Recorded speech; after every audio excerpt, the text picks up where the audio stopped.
Мен әскерге Алматы облысы Қонаев қаласына шақыртылдым. Гвардейский гарнизонына келіп, ең алғашқы күндерім әлі есімде.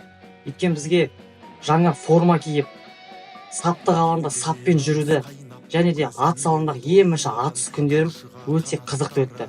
Отан алдындағы борышымды өтеу ол әр ер азаматтың парыз деп білемін.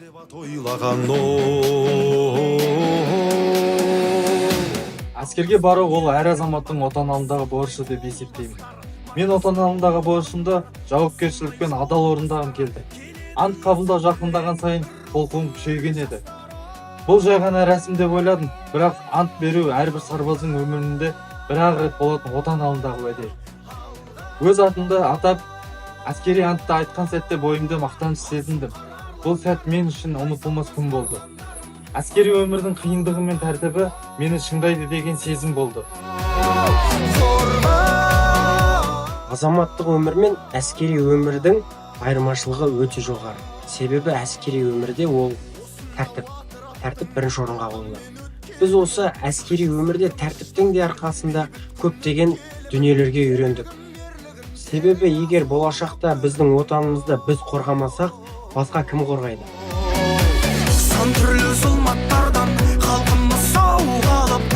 Көптеген адамдар әскерге барғанда оқуын, жұмысын, қарым-қатынасын немесе еркіндігін жоғалтатын ойлайды.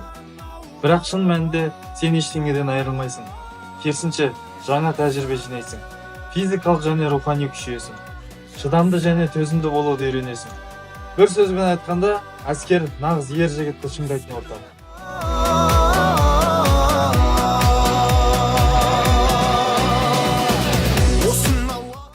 Бізде бүгін салтанатты шарап салу рәсімі өтті.